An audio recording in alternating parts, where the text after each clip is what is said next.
Thank you, Fish, for subscribing for 2 months with Prime.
I actually have announcements today. First, hi, and welcome to Dice and Dynamics, a live play Twitch show where we play through Dungeons and Dragons. As for announcements, if you hop over to the Rime of the Frost Maiden's official module Discord, we are doing a giveaway both in the US and Canada of one physical copy of Rime of the Frost Maiden. I will drop a Discord link in the Twitch chat below, but you can also find it on the Dicing Dynamics Discord. As for the second announcement, going on Itch.io are several bundles, two of which are for reproductive rights, so I highly suggest you go and find those.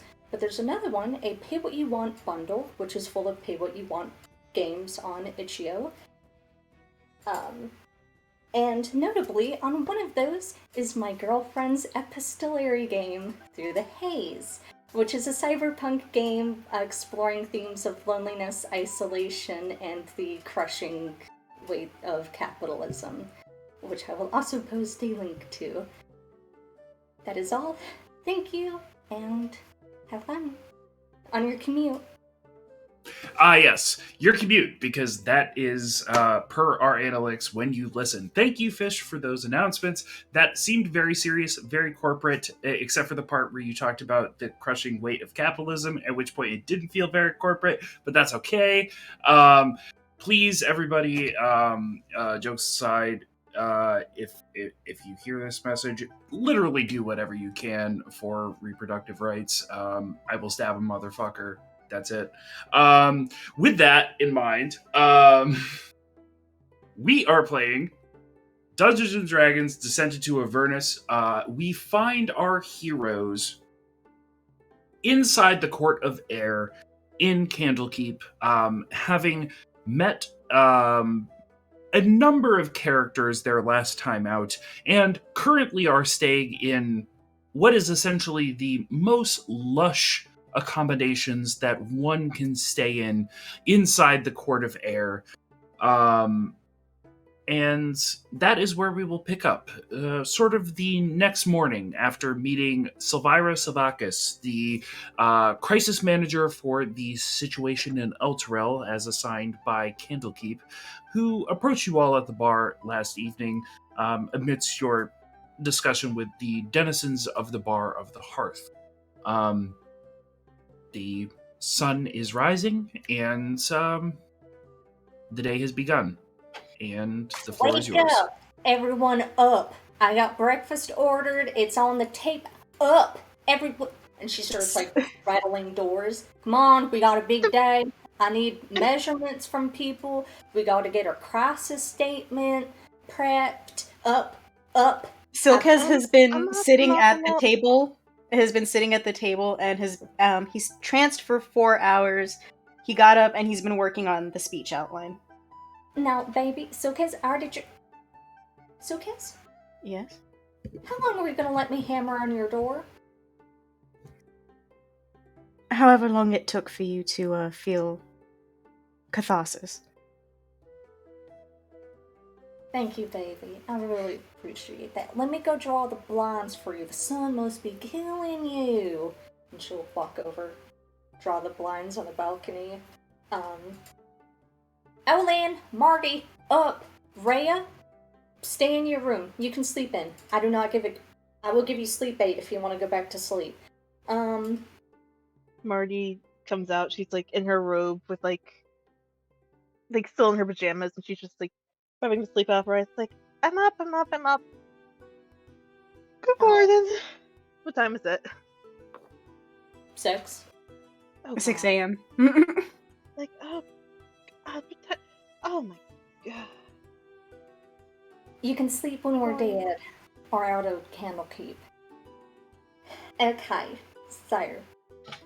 Sir. I will So, cause I will kill you. I'm gonna kill you too, Marty. Olin, Gold Star, you haven't made me mad yet. And it's only 6:01. 6:01.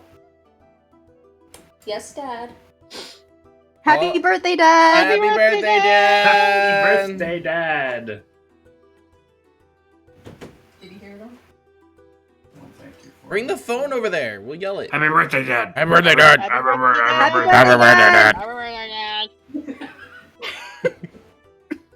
Dad! We will make it more awkward. Don't tempt us. A brief aside, my dad does not like people being loud about his birthday. Also, what you're saying is And- exactly what I would do. Thank you. I appreciate that. Yeah, same. I also hate my birthday He being made me acknowledged. pinky promise. He was like, do not. We are going to go to a bunch of restaurants. Please do not tell anybody it's my birthday. And I am like dying inside the store. There's people walking past me with birthday cakes, and I'm like, Dad, can I please go? Can I please say it's also your birthday? And he's like, no.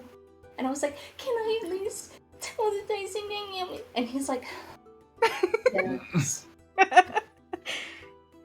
We everybody pause. We got the dad's birthday exclusive. We got the Fucking- Dad's birthday Hell exclusive, yeah. and so did Call the everybody else that mainstream watches media. or listens to this stream. I went Now in- all of China knows it's your dad's birthday. Oh my god. the babies. Nah, this stream is banned. Oh yeah. I made us up Oh, an itinerary. So, I have to go talk to some people real quick. I'm getting my son picked up. That's delightful. I know, he's gonna love it here. He's not as into book. It doesn't matter. Anyways, so I gotta go talk to somebody about that. So we're all gonna do our little own things. But then I want everyone grouped up at 9. Okay? 9 is when we're gonna officially have breakfast all together. I've got a little snacks, fruits, the usual. Just here, pre-game, get us all up. I got us coffee, by the way. There's a little coffee set there. Do not ask what I had to do to get coffee. It was horrible down there. I have several questions, but I'm not going to ask any of them. What item am I on? What item am I on? We go at 9. We've got breakfast, got coffee. Handle your business. What are we doing after 9? Gotcha. Okay, so after 9, I'm gonna get everyone's measurements taken. And then, well, I guess we have to find out when the crisis counseling is. So I'll go hunt down Savira for entirely professional reasons. oh wow. And figure out when that's gonna be, and I'll get everyone brought up to speed. That would be good. I appear to be missing a pen, which is obvious. I do so love color coding my speeches. Yeah, that's Okay. gorgeous. Thank you. Alright, I don't think I'll be going anywhere. If you want somebody to help you pick up your son, Mina, it's welcome. I am going to be taking the speech work with me. Oh no, baby. I've got it all by myself. I don't, I also don't want to overload him too much. I don't want to. He's already going to have to meet a bunch of new people. I want to ease him in. Which reminds me, depending on when the crisis counseling is, until the festival, I'm going to need as much time in this room as I can. So at some point over the next few days, you guys will be exiled out.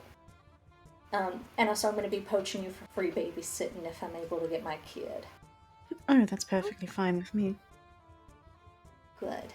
Good. And I plan on checking out the place. I wasn't expecting to have things to do aside from helping Owen, but some of the different shops look really interesting, so I'm checking them out. Alright. Oh, we have to, Marty. We have to go back and get our... What is it? We have to go back and get our supplies. The book and the circle. Yes. If you or Olin could do that, that would be very much appreciated. So we could go. Totally no problem.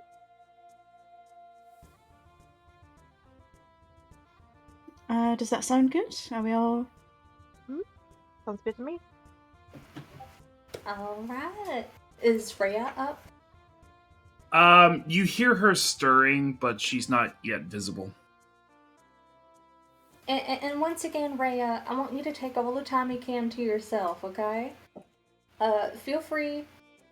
I'm leaving my purse here. Feel free to dig around. I've got a bunch of medicines in there, including like military grade strength sleep aid, and Tums. I got Tums for everybody, just so you all know.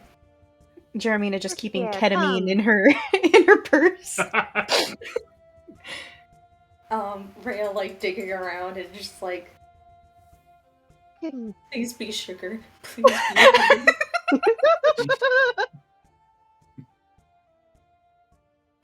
Alright. Friends. Let's go. Alright. Right, you guys are departing the room. Yes. Silkes Okay. is staying in the room. As the door to the room opens, there before you, you find a cart set upon 4 wheels, and on it is a array of breakfast items, both food and drink. And sitting at the end of it is the familiar, which you encountered last night, of Silvira, who Oh, look, there she is. is a small imp just sort of sitting at the edge of a breakfast cart, and as you all open the door, it like hisses at you. But the food looks okay.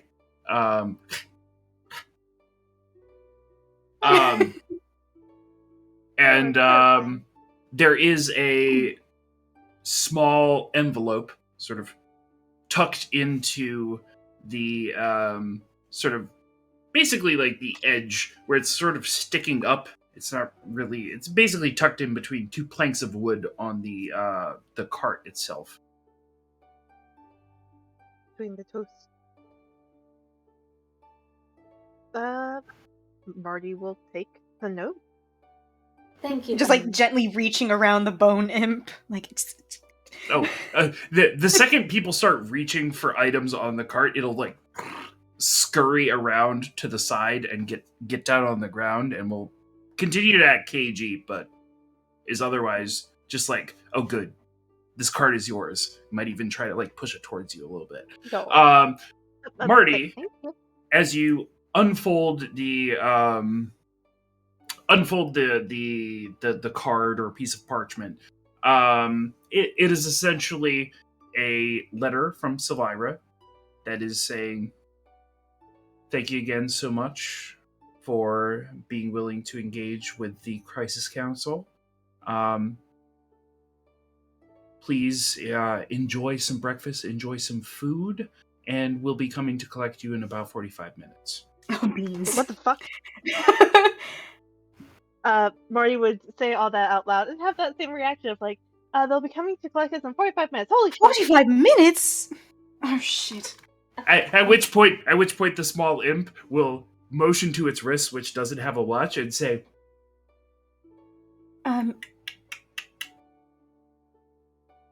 Fucking Abu from Aladdin. yeah, basically.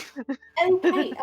Jeremina will turn around, like kick open the door to the hotel room, and then push the cart in, and she'll say, "Silk, we don't got time." I've heard. Okay, so it's perfect. I'm almost done with what I've written. Just try and get everybody's measurements now. Okay. Oof. She'll like scurry into her room, return with an armful of like measurement tapes, rulers, and other things, and she'll start kind of looking around, and then Olin, do not move. Stand up straight. Keep your arms out, and do not move. Do I not move or do I get up and put my arms out? Okay, well, get up and put your arms out and then stay still. Ah. He'll casually get up. He's the only one just like, whatever. And just like slowly gets up. Fixes down. She'll dash over, throw a measuring tape over one shoulder, then another around the other. Then she'll take like a measuring tape that kind of have like weights around it, and then she'll kind of throw it around his waist, and it'll like tie itself around like a belt. And then she'll take another set of measuring tape that has these two cuffs with a ring at the end that like slide up and down, and she'll take it, kind of thread it through his middle finger, then run the tape across his back and thread another ring in his other middle finger, and then she'll kind of flip out a notepad and start scurrying down inches, and then she'll say, "Olin, did you gussy yourself up?" You see Olin in his normal like black outfit that he's been wearing. He goes, "What do you mean, gussy?" I mean, like we're just appearing. I knew that was gonna get someone to giggle. I knew that was gonna get someone to giggle. What do you say? What did he say? He said Gussy. I said gussy. Okay, baby. So we're gonna be in front of the crisis counselor. Very important people. We want to look our best. Okay. Can I kind of like braid your hair?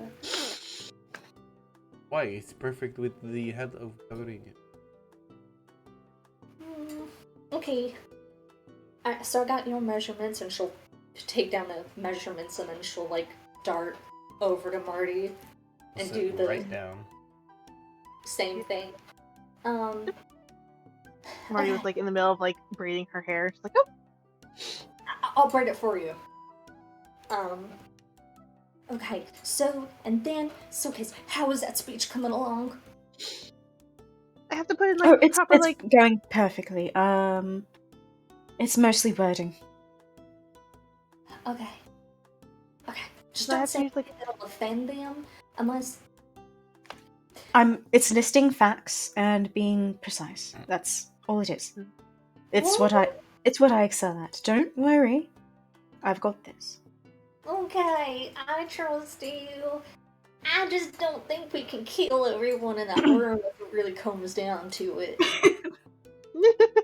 The imp is currently shoveling like handfuls of like bacon and sausage into its mouth, watching this display with great joy.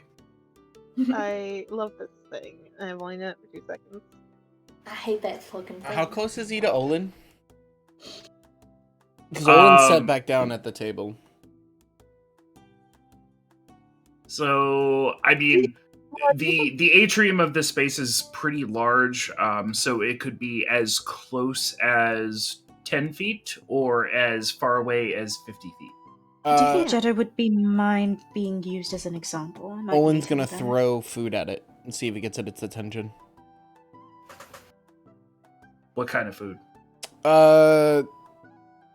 He's gonna take a very structured guess and throw like sausage, like a little piece of like sausage. All right.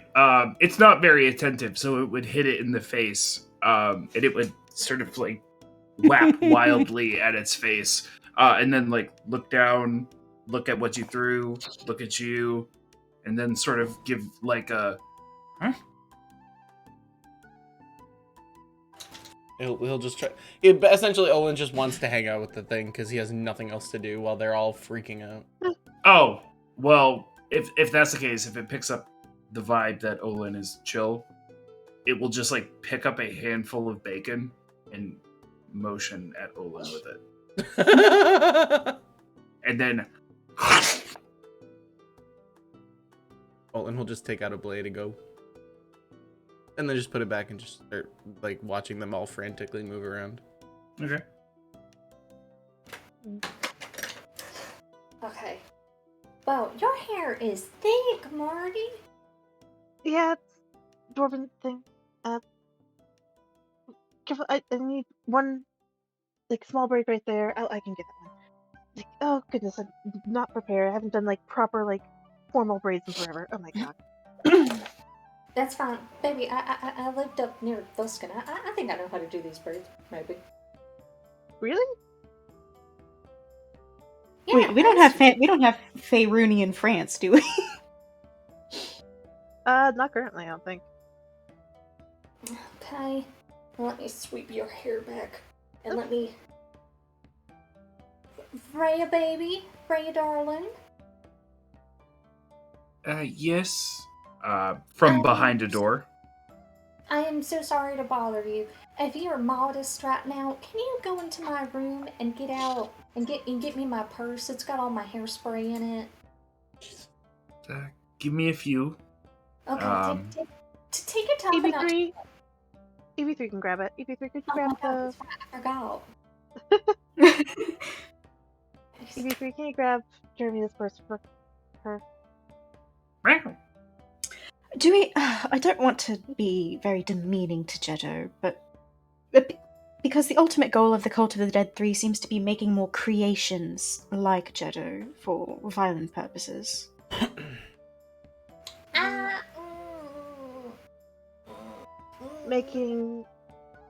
Giving people the same augmentation as Jeddo? Creating persons like Jeddo. Yes. Okay. Now Marty, stand in front. Mhm. Get through hairspray.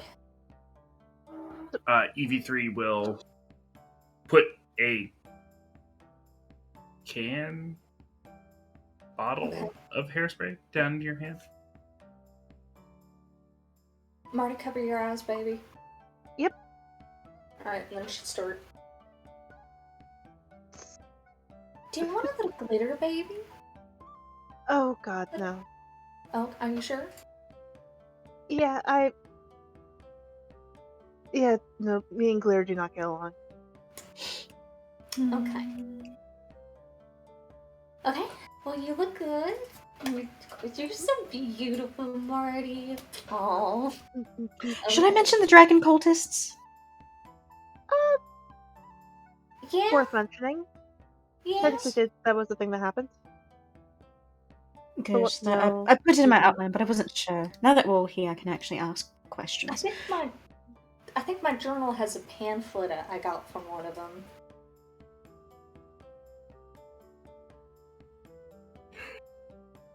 Okay. Yeah. I'm decent.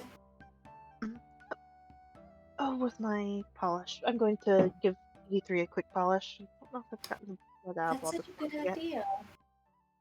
Jeremy, could you do the thing where you you clean them out of nowhere? Oh, yeah, baby. Boop, boop, boop, boop, boop. Prestidigitate. EV3 is now. Okay, now I can polish them. Thank you. Mm-hmm. Okay, it's okay? Yes. Oh. He stands up and puts his arms out. Thank you so much, baby, and she'll wander over and start throwing things. And then she'll, like, throw the measurement tape around his waist and watch it wrap around twice. Yes, thank you! I was about to make that joke. And then she'll tighten it, and she'll, like, look at him and kind of, like, blink. Yes. So, Kiss, Mm-hmm. are you healthy? Yeah, I believe so, yes. Marty, Is- like, for a little example. Oh, Are you wearing a corset? Yeah. I'm always wearing a corset. Oh, thank God. But even without, I think I barely reached 25. But it's. Can I put my hands? Can I just once? Yes. You must. Can I lift you a little bit? No.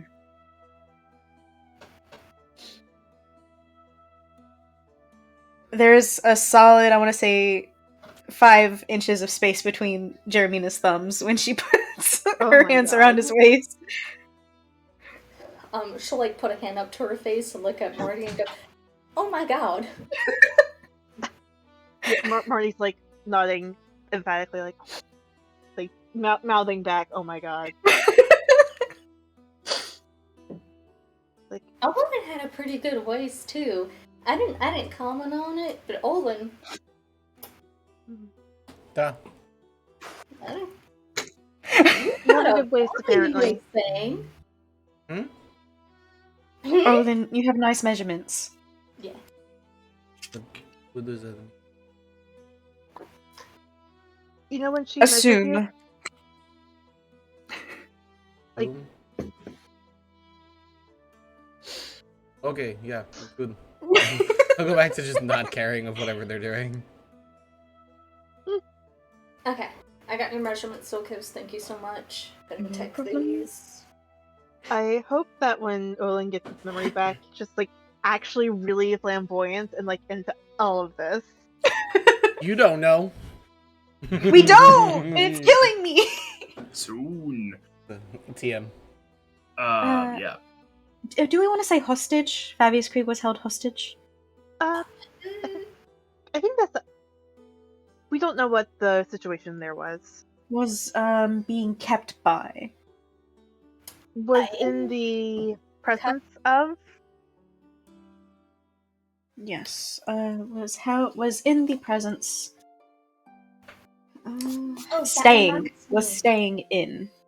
Make sure to let them know that I seen him at the little ship place, and he seemed very like nervous. Cagey?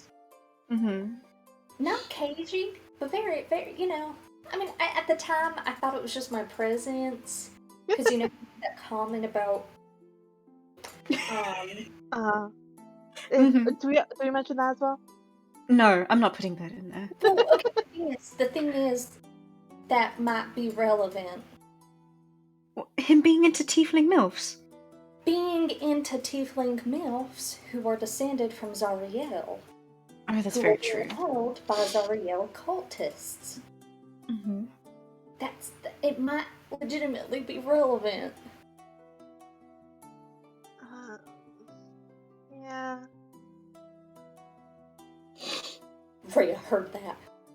She Rhea, did. baby, did you hear that? Rhea will sort of like mumble from behind her door. Oh, please. Oh my god. I really hope she didn't hear that. I was trying to do my best. You're doing great, Jeremina.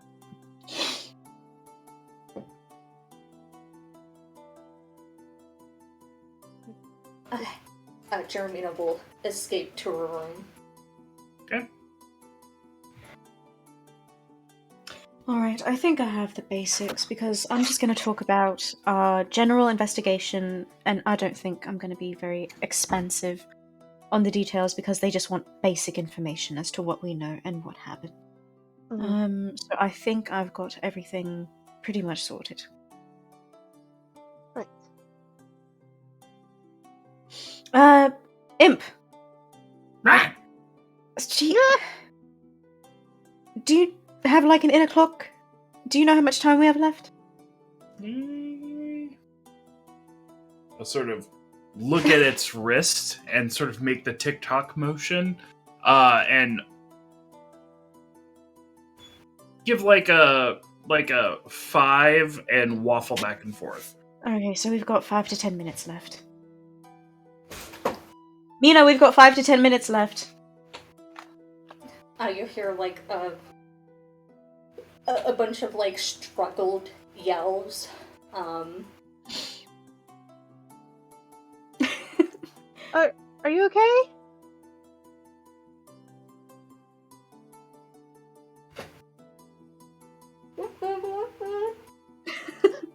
I like how you can still hear the baby in that. So if you need help, I think I got it. Actually, I'm stuck. oh my goodness, Marty will like carefully. Okay, I'm coming in. She'll like open the door and like see what what happens. It's Jeremina and like very outdated under things like bloomers, Mm-hmm. a stays, the whole kind of thing, and she's Yeah. like half in a dress like this, Oh, arm okay. sticking out. There's like a horn out, and she's like, Mm-hmm. "Baby, this is a little ambitious for me. I don't feel, please." Yep, coming over, we're coming over. And Marty will, like, helps. Okay, well, horn there, and then is this a sleeve or is this like a collar? What is this? I don't know. I really don't know. I'm going to assume it's a sleeve. Arm here, and she's going to. Okay, wings go through. Wings are through. And we're gonna quick give it a little wiggle down. There we go. You're gonna have to adjust the boobs, but you're good. I'm always having to adjust them. Okay. She's kind of in like a 19th century kind of like floor length dress. And it's like a very dark color, probably like an almost black purple kind of thing, and she'll like adjust her sleeves. Okay, and then I You're just do doing my it, hair Jeremy. while I walk in. Yeah, I can help with that too. But you look really nice, Jeremina. Oh, thank you. And she'll take like a bottle of perfume from her purse, and she'll like rip off the cap, and then she'll just turn the bottle over herself. And then cap it and throw it back into her purse. Marty, Oh, yeah. you asked Jeremina if she wants to mention the shield. Do you want to mention the shield? Technically relevant. Shima! Muted. Muted.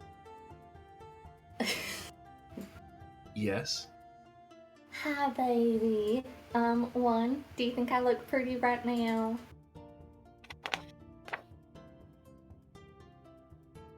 I don't have eyes, but your soul speaks to. Yes, you look wonderful. Thank you so much. Second, do you want to be told too about the crisis counselors up in Handlekeep? I don't know what that means. Okay. I don't have the time to explain to you the full context or the implications of what I'm asking you, so I'm gonna hazard a yes. I mean, the worst that happens is they kill me. So. Well, that's not great. Shima's got such a personality. Oh, he's great. Okay, I'm just gonna heft you on my back. Is that a yes? Oh, that's the yes, I think. Great. And then she'll dawdle out, sit at the table by Silkez and, like, throw the contents of her purse across the table. Her makeup. If Jeremina looks over at his writing, he is writing in Undercommon. It is small, it is surprisingly neat, and he's just writing super fast. That You want is help with so- your hair, Jeremina? That would be so lovely, Marty. And Marty will go ahead and start taking care of Jeremia's hair for her. Up or down? Silkez? Yes. Up, down. Down, but you have two braids growing from the side, joining in the back, going down. Perfect. Perfect. And Marty will quick make that happen. Okay. As that happens, there is a rapping on the door. To which the imp goes, and acts that's- excited. Says Selvira, nevermore. Mm-hmm. Come on in. Olin, baby, can you get the door? You're muted. Thank you. Olin will slowly get up and open the door and see who it is. Behind the door is a weaselly-looking, short man who has a writing apparatus in front of him and will say, hello, I've been instructed to bring you to the Emerald Door, per the orders of Silvira Savakis.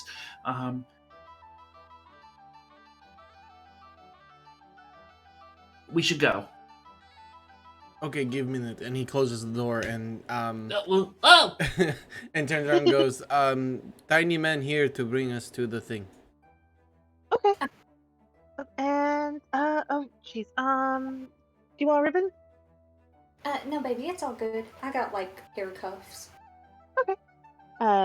Marty will sort of take a hair cuff from Jeremy and we'll put it, and we'll make her hair hold. Okay. And then she'll scoop everything back into her purse, lug it across her back like the shield, and like bolt for the door.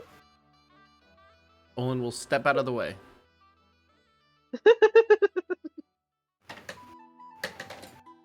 Lindsay. Fuck. We have to, sir, what's your name? Oh, the door is open again. Hello. See, I told you, Hello, tiny- sorry tiny. about that. He was just, making sure we were ready and proper to go. No, that's fine. My name is Alston. I'll be your guide to the Emerald Door. I'm an intern that works under Silvira. And he'll just sort of like recoil slightly, seeing the imp in like basically just like shoveling shit off the breakfast cart into its face. And Awesome. yes, We have to go meet with... Oh god, what are their names? God damn it. The... Fuck me running. The people at the tower. Can't remember their names for the fucking life of me. are you talking about the Crisis Council? The Avowed? The Avowed, that's what they were. Oh, They have... my understanding is you've already talked to the Avowed. No, we've talked with them, but we've given them some supplies that will be necessary for review when we speak to the Crisis Council. I wouldn't worry about it. It should already be on the table. Oh. Okay. Delightful. Wow, this is the most efficient crisis council I've ever seen. We do our best to prioritize things that are of importance. That is for certain. Alright, are we ready to go? Yep. Alright. Baby Austin, who would I talk to about acquisition?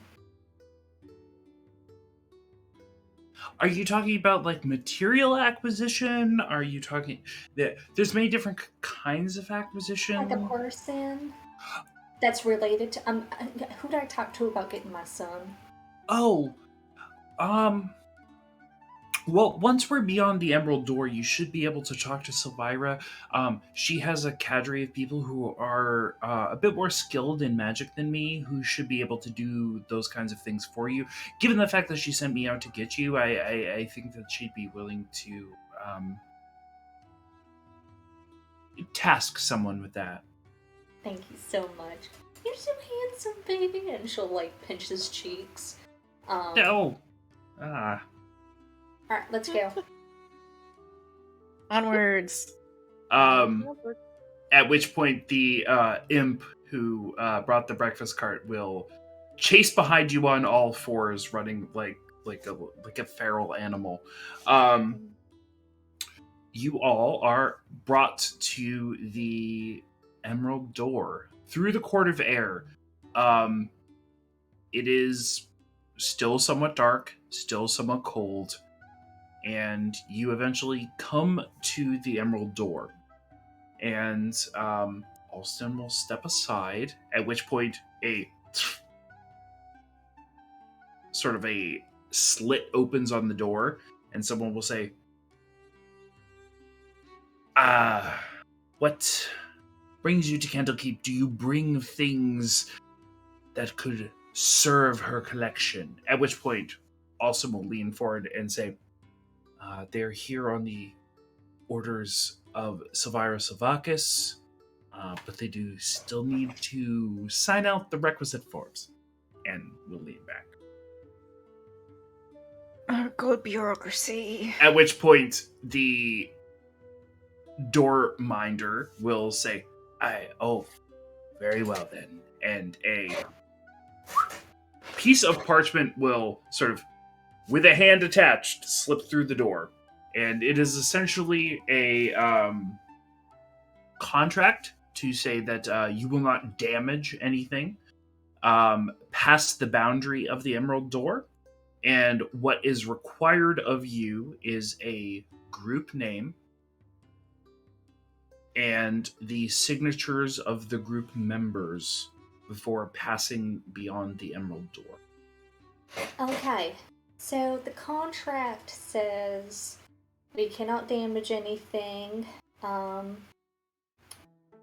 We can't drink on Thursdays. Ceremony is not allowed. I think it's referring to the I don't know. Group name. Do we have a group? I hazard to call us the Comedy of Errors, but that doesn't seem very kind. No. Actually, how do we feel? We are part of a universal joke, but I feel like there's a better name for it.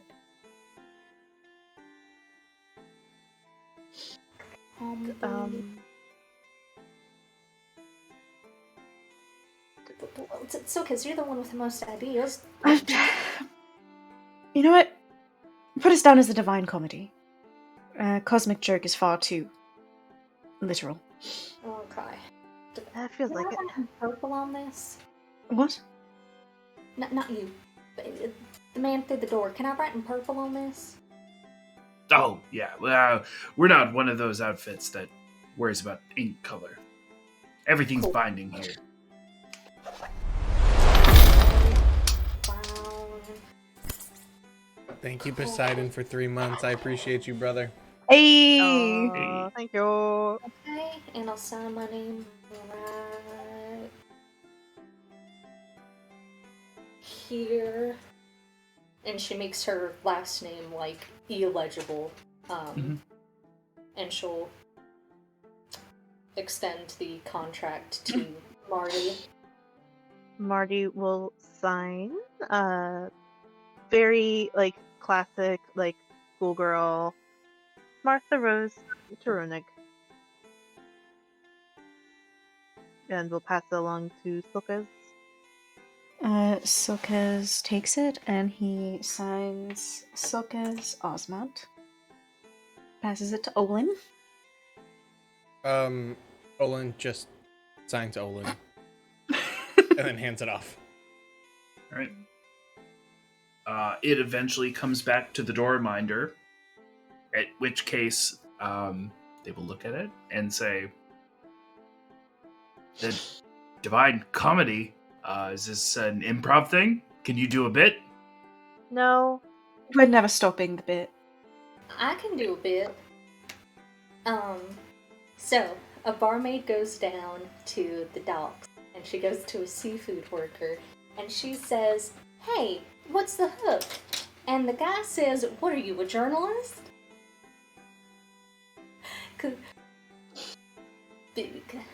Alston will step ahead and say, "It's a formality. It's a formality." At which case you will hear the sort of clicking of the doors swing open, and the emerald doors into the grand library of Candlekeep are open to you.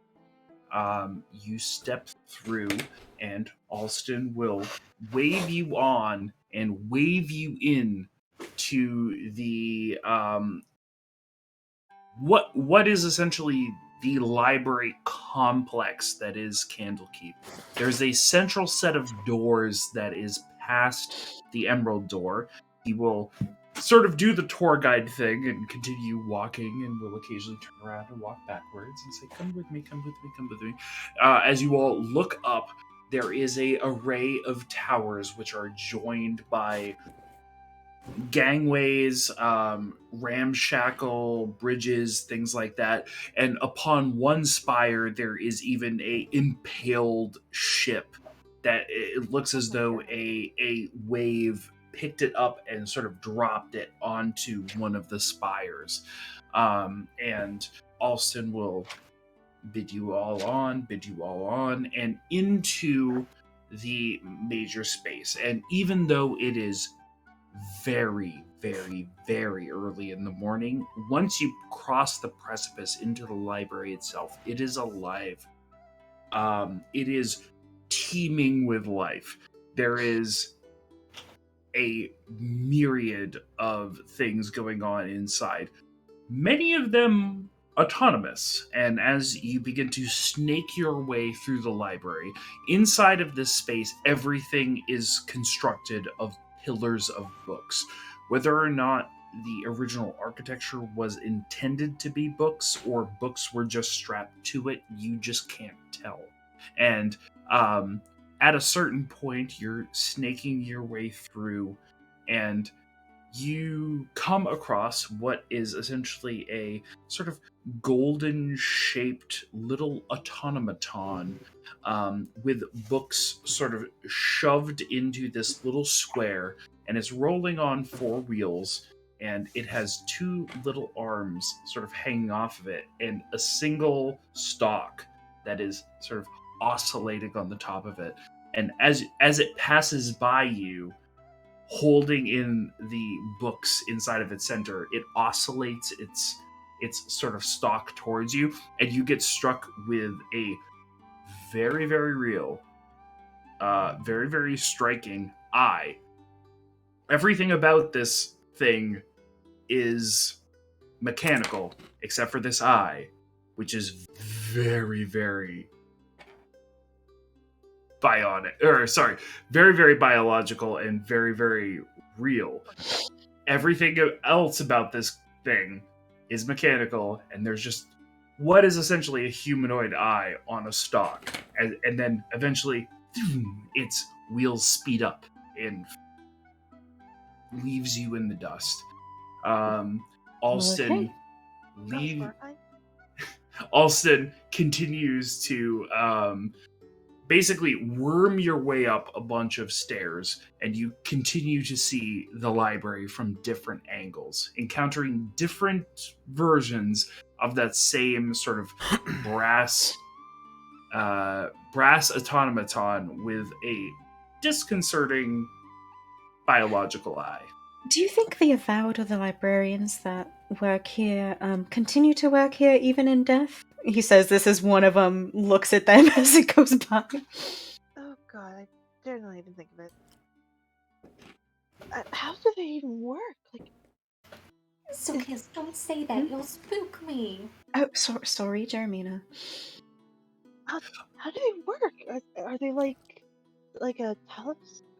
Oh, Alston will turn around. If you're wondering about our Liberatrons, all of the eyes are donated by former librarians themselves on a willing basis. There's nothing concerned about that. They can find... How do you hook them up to the electronics? I'm not sure. I'm an intern. Well, at least I was right about one thing. They are given by the librarians that used to work here. I do wonder how they managed to keep them Preserved? wet. Well, preserved, wet. Because otherwise it just becomes a raisin, essentially. Do they have a sign-up system? Can we stop talking? Sorry, Jeremina. Y'all freaking me out. Sorry. My brother used to keep a lot of preserved organs in his room, so... Oh, yeah. They're mostly just used to return books to the shelves, given the state of, and he'll sort of wave around at the library in total, and we'll say, given the size of the library, it's very difficult for us to get books to where they need to go. So a level of automation and trained eyes is always a good thing. Oh, here we are. On a. Oh, shite. I was going to ask what the ship was. What's the what? The ship that's on top of the tower there. Silkus points to it. That's a funny story. There was a large tidal wave, and the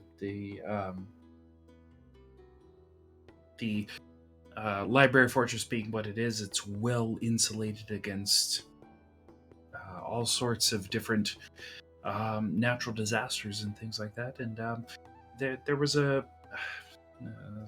there was a ship that was washed upon us with a sort of a tsunami or a tidal wave. It got a little too high and impaled on one of our peaks, and it's now just there. Interesting.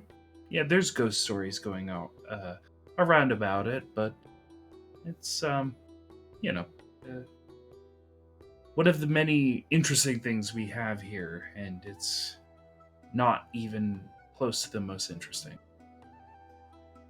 Interesting. But here we are. Yes.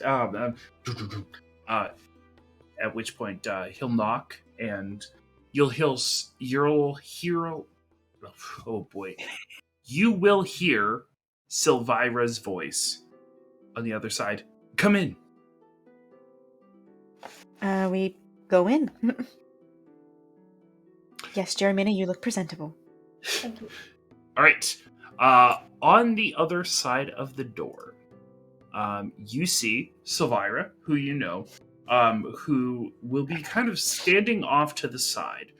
And then in front of you, there's a very tight chamber. There's an area for you all to stand, and then there is a sort of elevated platform with daises that individuals are sitting behind. And you see a male human with sort of white hair sitting in the center, and just off to his right, your left, you see Silvira standing there. There is a individual just to his right that is another white-haired human male, sort of just sitting there pondering you all. No questions asked on sort of what his deal is. He just seems to be dressed in finery. Then on the opposite side, you have a dwarf with a very patchy beard, and a leather smock, looking on upon all of you, very, very quizzically through glasses that amplify his eyes very distinctly. And then finally, to the direct side of that dwarf, there is another dwarf who has a full beard that is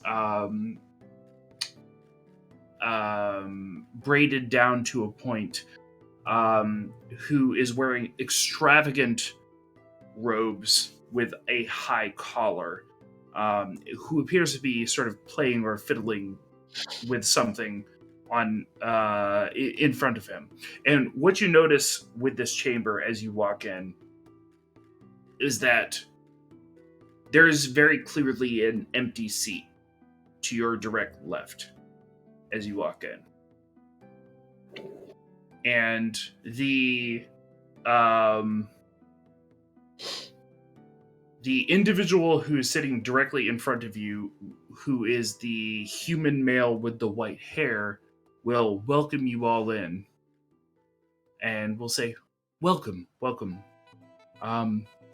I've been told that you've met my friend Silvira, so I will give her the floor. At which point, Silvira will say, welcome to the Crisis Council for Elturel's descent into Avernus. Say the thing! Hey! Title of the stream! He said the name of the thing. Yeah. Bingo. So, Oh, sorry. and at which point she will say, "We haven't quite yet reached a quorum yet, but the random draw of the speakers has given quite a bit of knowledge that could be a part." At which point the sort of the central individual will wave off, and Silvira will interject and say, "Melanthios, the first reader of Candlekeep, the great reader of Candlekeep," and he will say, "Yes, it is my understanding that you've brought before us something which may be able to address the situation at Elthro." I am not sure about that. Is there like a table with the circle and the book on the in there?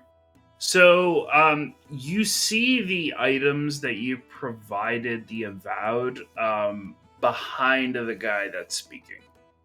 So Okay. it's not directly available to you to manipulate, but it's in the room.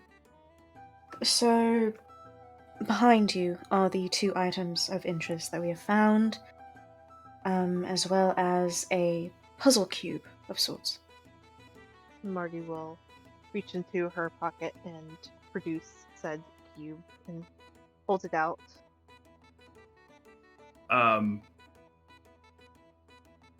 Melanthios will sort of draw ire, not at you, but at the empty chair, and then will turn and sort of look at the room and say, "Where is our fourth?"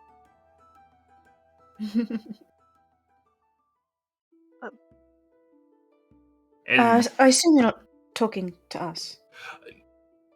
most certainly not. You all have done so much. At which point, the dwarf with the patchy beard wearing the sort of leather smock will say, "Well, I'm sure she's very busy. She has much to do. She has so much to do."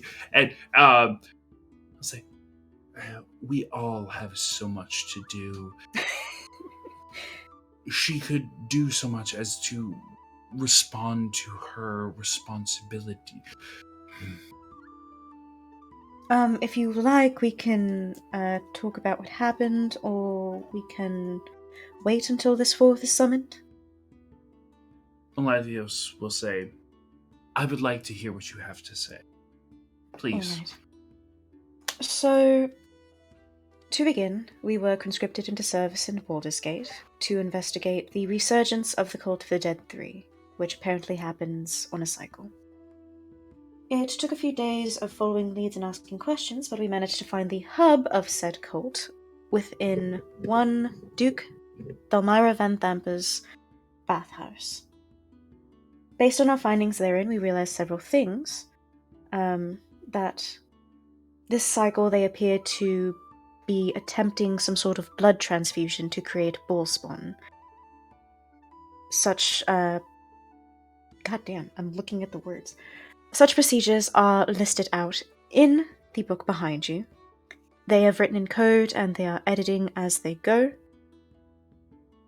The ultimate goal in doing so appears to be making more persons like Jeddo for, violent purposes, most likely for the game. Yes, Jeremina. We think that they're trying to replicate the image of the Slayer. A four-armed person's an avatar of Baal that's gonna bring the destruction and murder. After ousting the initial cult, the cult of the Dragon Queen came in to clean up and take care of some wrongfully acquired goods from Cholt.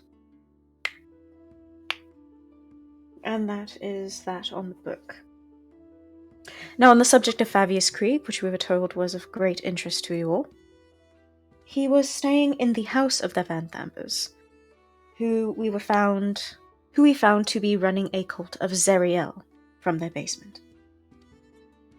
There was some sort of information that Thelmira had wanted from Fabius Krieg, and we only realized this when we invaded the basement. And upon seeing us, we are unsure if he gave her the information or she saw us as a threat because she killed him. Whatever information that he has is now a moot point. However, the paper on the back that has a divination circle, so lovingly drawn by our artificer Marty, was found in a central ceremonial room. Oh, pardon. To do a quick backtrack, in the Cult of the Dead 3 hub, we also found a shield. Jeremina holds it in front of her. May I talk about it? Oh, of course. I have direct believed descendancy from Zariel, and I'm able to communicate with the shield.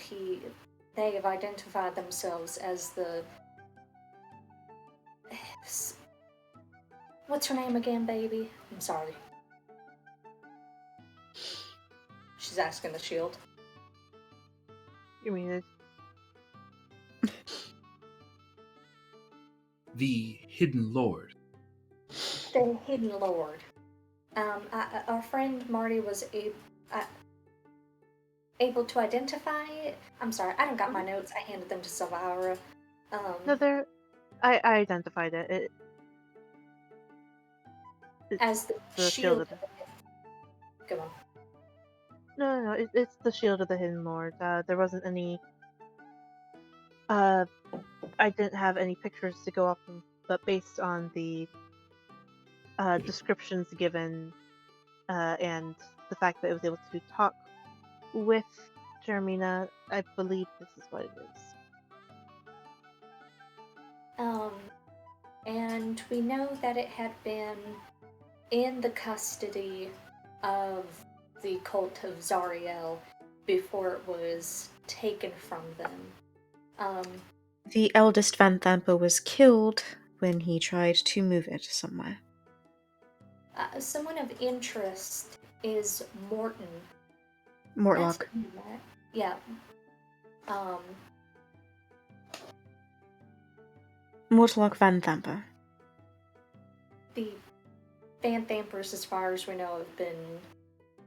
He appears to be a bastard or a reject of some kind. He is also mute and illiterate, so... Sorry, keep going. I'm sorry, so because... Oh, it's fine, because that is where I will open the floor for questions or concerns.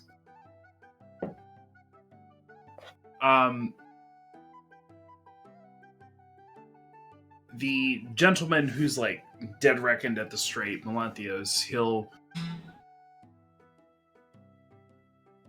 again cast his glance at the empty seat and will say, I see. Silkes will reach a hand over and basically put a hand on Jeremina's, because he could see that she was shaking while she was holding the shield.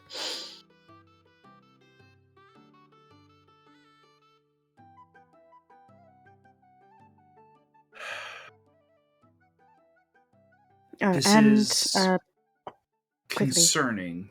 Thelmira Van Thamp is dead. She killed herself. That is almost more concerning. Cultists that would take their own life, they would do so for a purpose. I She did promise to assume- see us again, didn't she?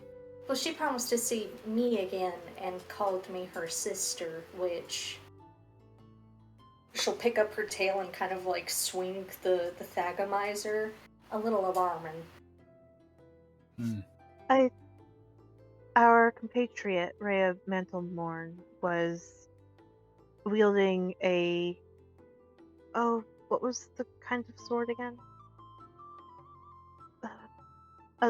A magical sword that I think damns people in a very specific way. Is she a Hellrider? Yes, Yes. a Hellrider. A Hellfire weapon? Hellfire weapon, thank you. She was wielding a Hellfire weapon, so I assume maybe to get away from that. Could be.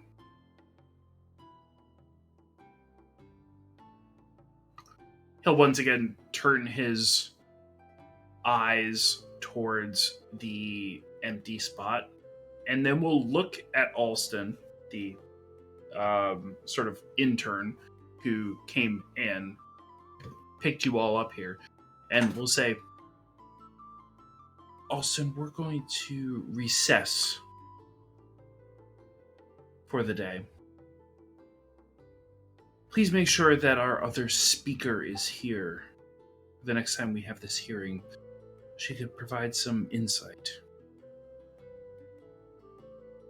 And at which point he will stand up and leave the room. And the dwarf with the patchy beard will immediately, once he's left the room, step forward and say, Oh, goodness. Machine is that?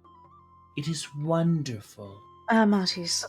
Oh, the Steel Defender is mine. It is fantastic. Marty is so smart. This thing can do everything. Marty's an incredible, like, Marty, show the little, like, talky things. Come, show them the little talky things. So guys, can I have back the sending stone? Marty was able to, yes, one to moment. make a voice go to a different place. He hands over one of the quote-unquote sending speakers. Yeah, Marty will produce the other one, and it's just prototypes. They need constant maintenance. Fantastic. That's so wonderful. What is your name, sir? Explodimus. Yes, baby! Oh my gosh! We've heard about you. I'm so delighted to meet you. I do fire. Oh! Sometimes same, but it's not on purpose. Me too. Who You know was, how many... Oh, go on. who was the person that the speaker seemed, the one that didn't show up? Oh, the speaker of necromancy. She's very young. But, like, what's her name? Oh, her name is Faye. Oh, that's so What? sweet.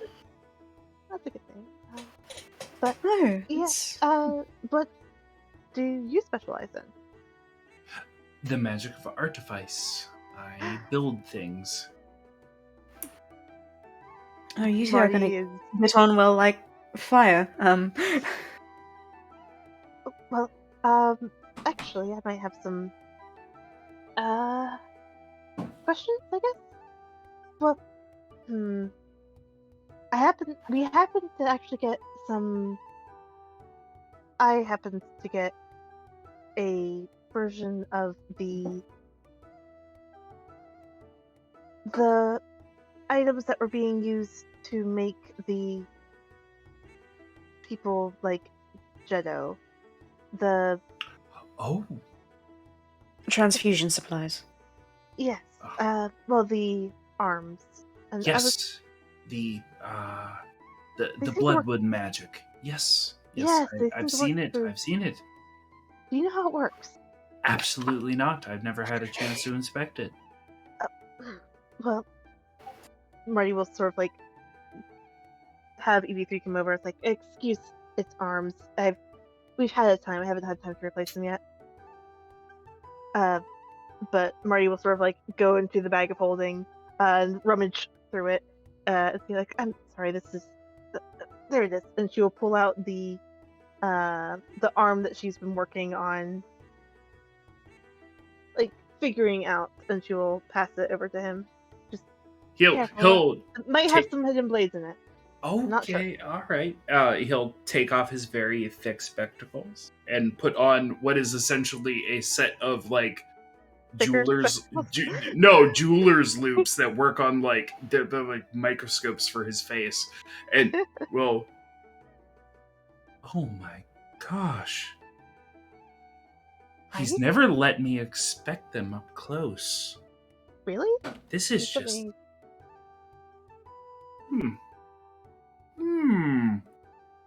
Would you mind if I keep this for a bit? Uh, I will return it.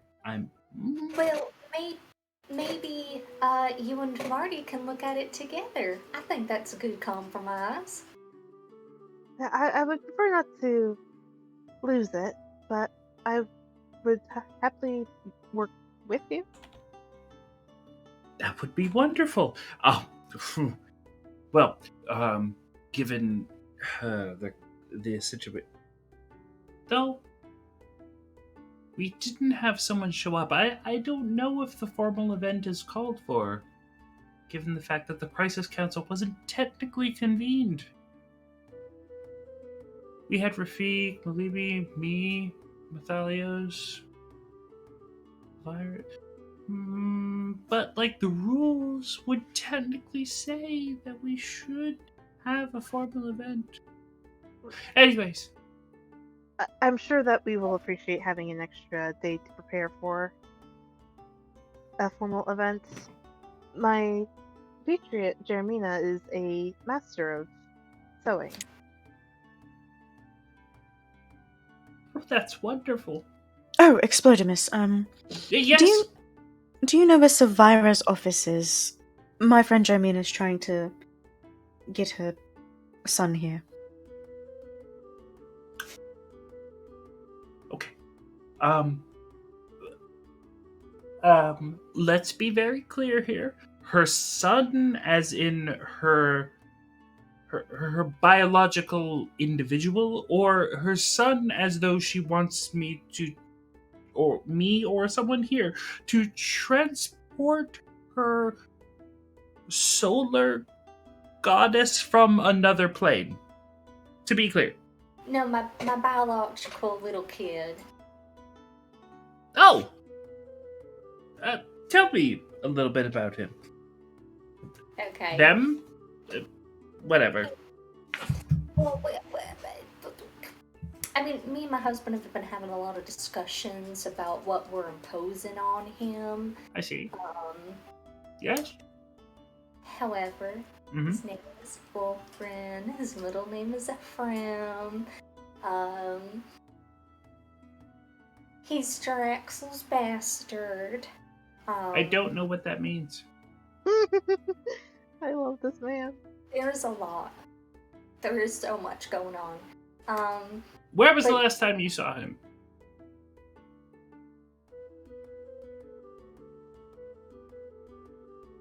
Three months ago. No, where? Where? Not when. Oh, Luskan. Last. He's the only drow in Luskan. Cannot miss him. Okay. There's a tavern. There's an entire thing of drow and Luskin. Brigandarth is fairly The big. only baby Okay, drow. I see. He's also got a tail. He's got a tail? Yeah. Okay. Interesting. Yeah, just Huh. Just like this one. All right. Are you going to pick him? You're not gonna you're... They might have to transport him magically, Jeremina. Well, I know that. But I don't know how I feel about a guy named Explodimus picking up my kid.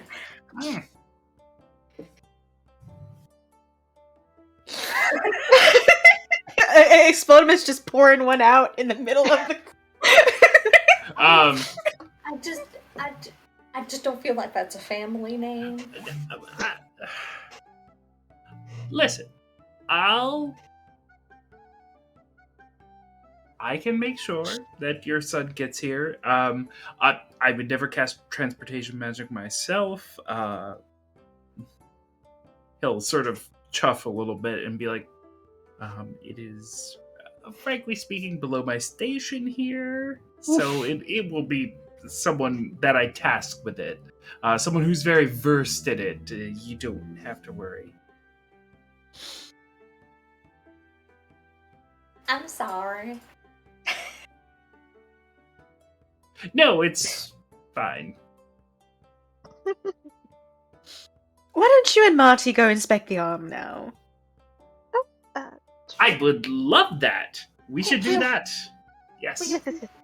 Wait, really quick. Does Jenna have an office here? She's not looking at Silkez. I would imagine, if anything, given the way that this council has gone, the members have went to him to sort out the situation with the Speaker of Necromancy. Why would they go to him? So where are they? Ow. Who knows? How young is the Speaker of Necromancy? I'm sorry, what? How young is Faye? I think she is about 13 or 14. Oh, she's tiny. Oh, goodness. Okay. That's his daughter. What? No, that's not the case.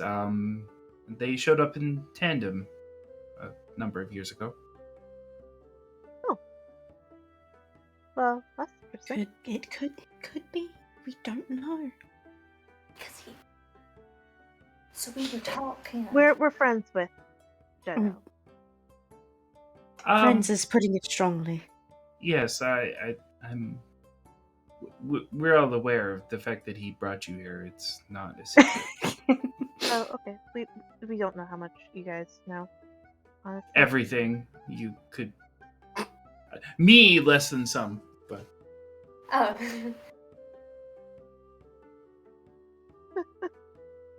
So I can normally, also go if you want to discuss. it's fine. We just I want to know. I wanted to look at this fine automaton. We just want to know that, if possible, where could we find Shadow? Normally, somewhat. He does hang around in the greenhouse. The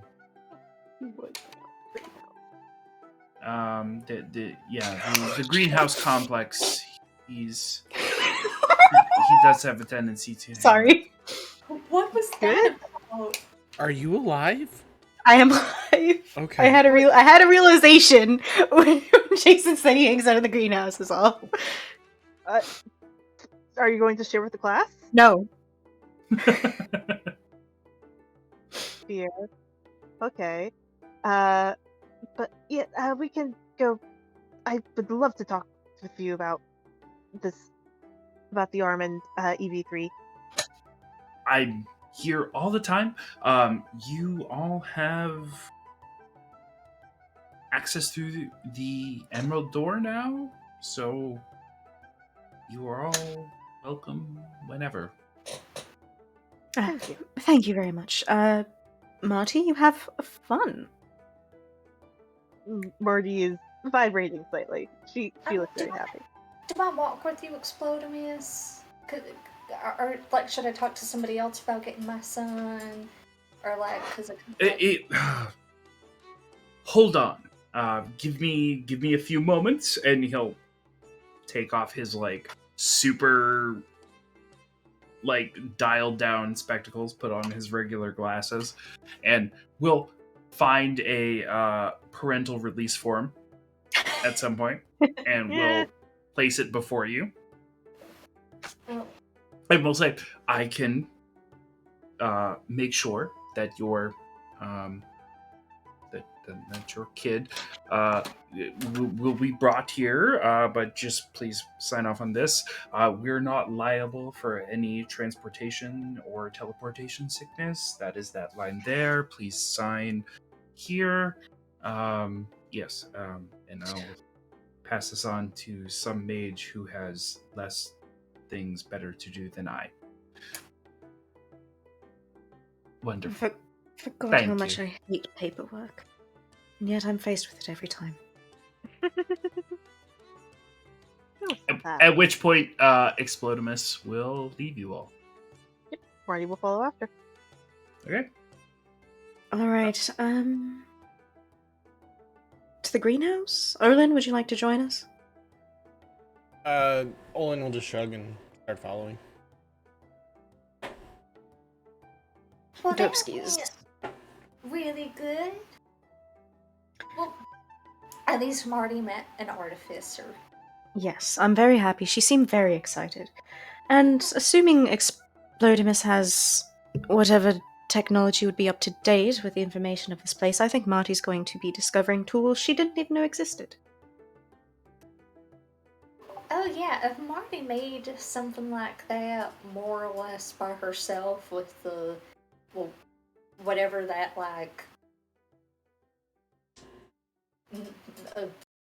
dark age utilities they have up in Baldur's Gate with this, I'm ecstatic over what Marty's going to be able to create. It's going to be really good for her.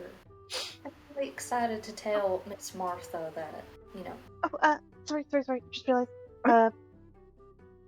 Marty will quick hand the sending speaker, because that was a great name for it, back to Sylvius. Okay, just to make sure you guys need to call me. Bye. And she will dash back, sort of like scurry back to follow Explodimus again. Okay. Fair enough. All right.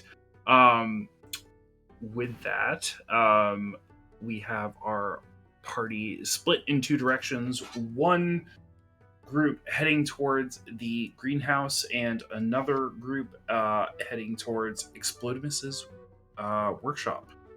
We will take a quick break, not too long, and be right back. Mostly because I need a pee. Alright, And it's also 11. We'll Yeah, be right that back. too.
Hello, Hello. everyone, and welcome back to Dice and Dynamics. I hope you're having a wonderful Sunday morning.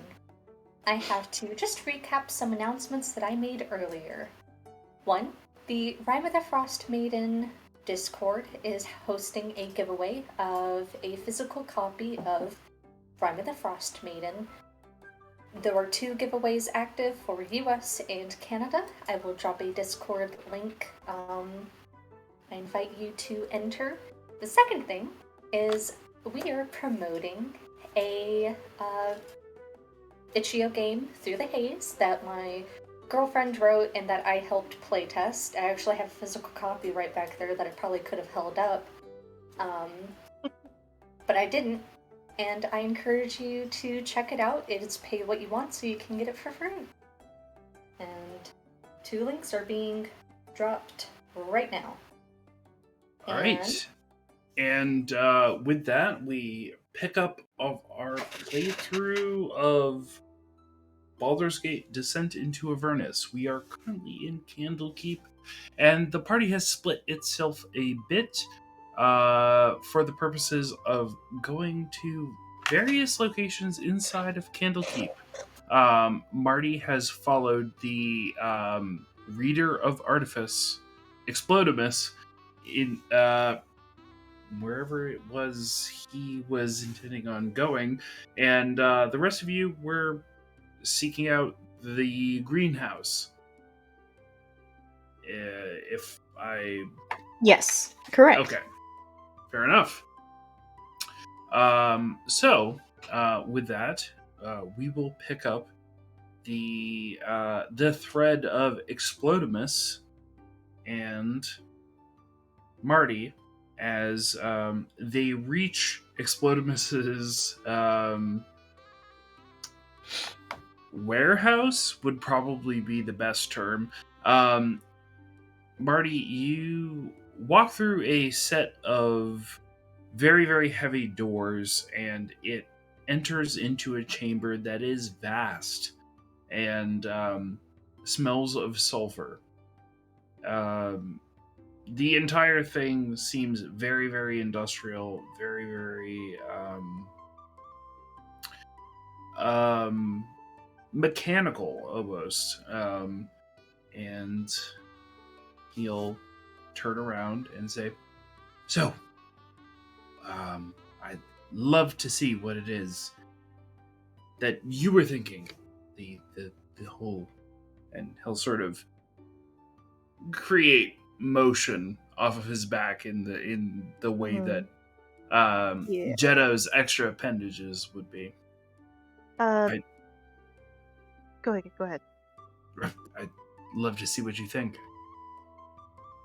Well, Marty will pull out her notebook where she has, within it, there has been very careful documentation of the drawings of the arm itself, as well as Jetto's arms, and the various runes that are used upon them. Mhm. Now that she's had some time to look at them up close, she has been very meticulous about it.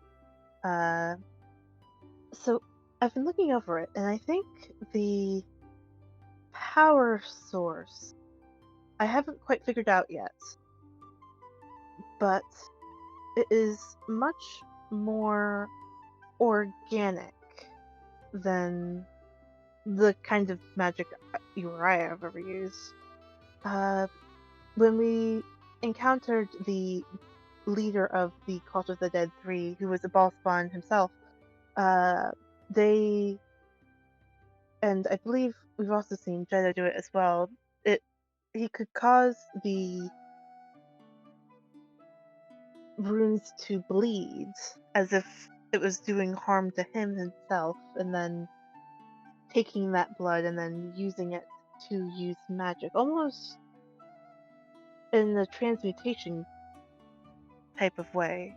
At least it seems like that way to me. I don't know if you have any theories or hypotheses.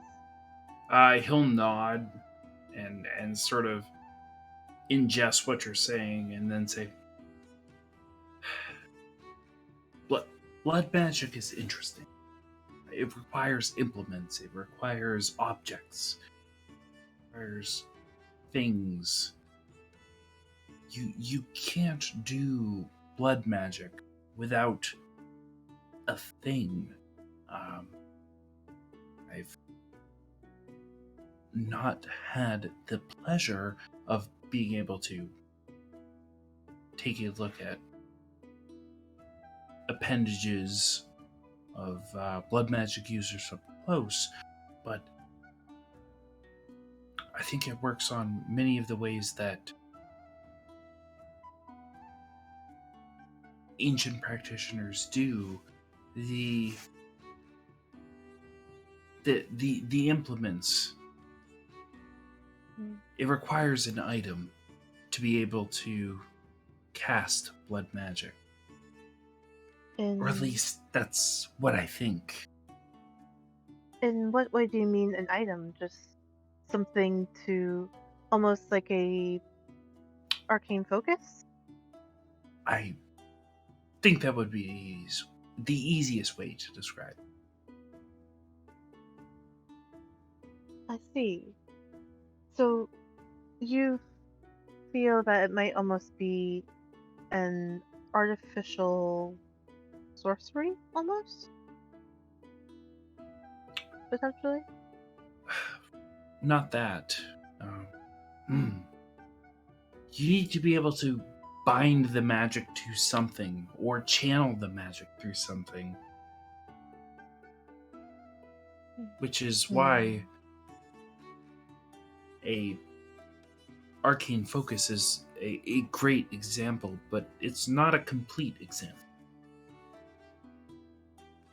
And that's also why I don't necessarily understand much of what's going on with whatever's happening with Avernus?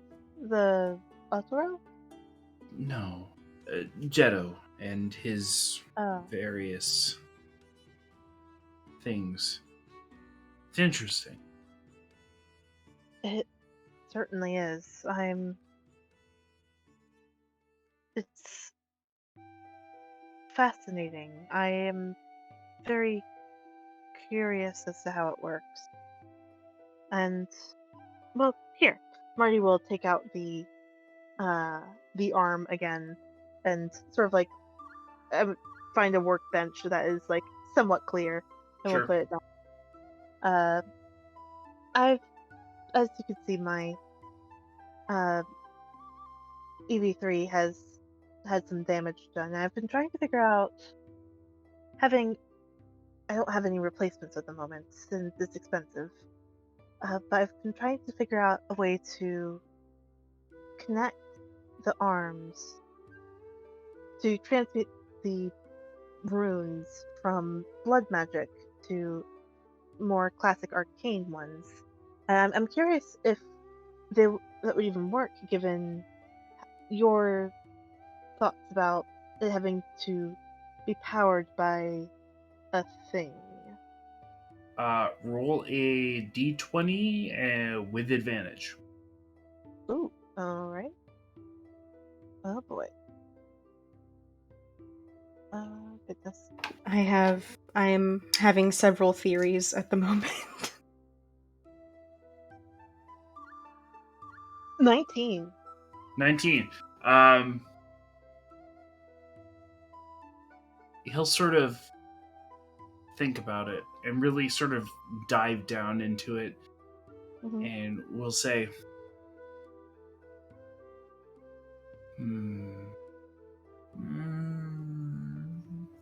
and will eventually reach a conclusion where he says, it probably depends on the type of blood magic things are running on.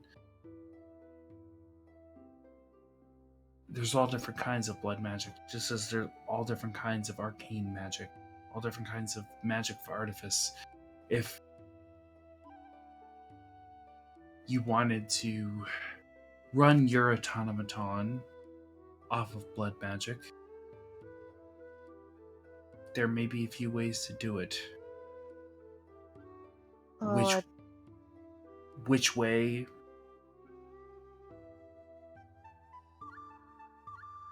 Jetto's situation runs off of, I'm not sure. Never been able to inspect it.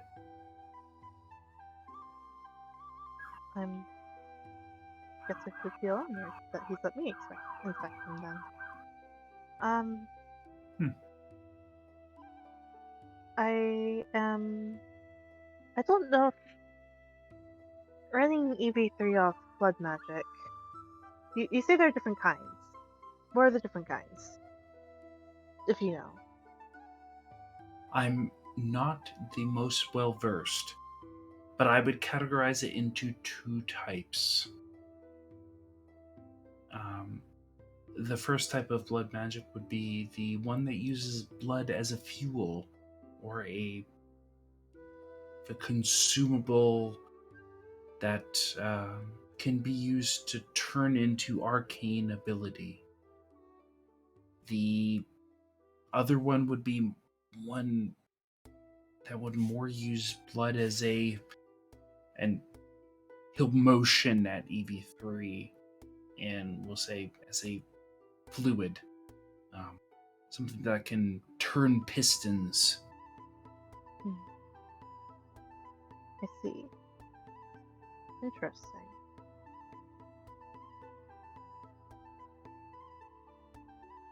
I don't know how one would source that ethically.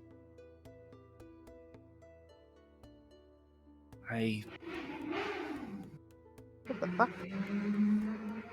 My windows are open. I apologize, everybody. No, you're okay. Someone ought to crotch rocket like 1 mile that way. He'll say, well, there's ways to, or people who can create blood without the unfortunate circumstances, but it's few and far between. Oh, what Marty is thinking now, tapping her index finger on the tip of her nose and just kind of thinking. I don't think currently I'm running EV3 off an arcane crystal of that cost an arm and a leg already. But so I don't think I would ever move EV3 to using blood magic, but theoretically, I'm thinking about it. I'm thinking about how that would even work. That'd be fascinating. Do you think? I assume, the speaker Faye. She is the speaker of necromancy. Yes, and very close to Joe. Do you think she would know how to make copious? That's weird to say. Copious amounts of blood. He'll sort of like scrunch up his face and say, probably. Sorry. I'm sure you understand the curiosity. No, it's fine. She's a character. Mm-hmm. Yes. Oh, thinking of other things, Marty will reach into her pocket again and pull out the infernal puzzle cube. This. Mm. I have yet to break it open.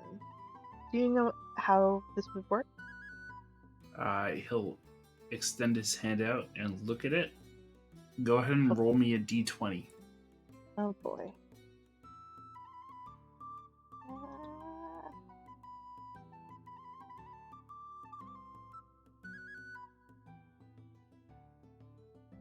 15. 15. Okay. He'll sort of extend, and you'll see him run his thumbs over it, and then eventually sort of shudder his hands away from it, and will say, "Whew. It's not my area of expertise. I'd confer with the Speaker of Necromancy on it, if you're able to get a hold of her, or if the council is." And She'll take it back. send it. I see. That's interesting. Thank you. Thank you. It's been wonderful. So before I leave, what are you working on? And she will. We don't have to roleplay it, but Marty is definitely going to be like nerding out about being in this artificer's workshop. Fair enough. But she will say over the speaker. She'll be like, "Oh, here, let me quick." She'll pull out her sending speaker and click the arcane crystal on her end, and we'll say into it, "Hey, if you guys happen to find the speaker Faye, let me know, okay?" And she will click. So kids, can I respond back? Please, please, Don't- please. Yes, you can. Fuck. I should have said not to respond back. She holds it very close to her mouth. And I mean, it is wet. And she'll hit this thing. Hi, baby.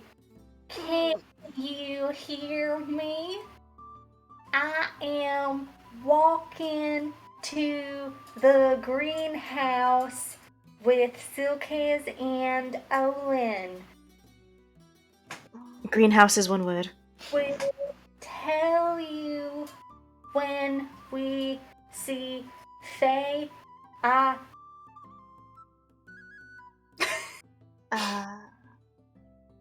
should have told them not to respond She has yet. Marty British moment? Oh, sorry. Didn't even mean that. Oops. They have a. I'll double check to make sure they have a charge on their end. But, anyways, please show me. And she will nerd out at the artificer's workshop. Easy enough.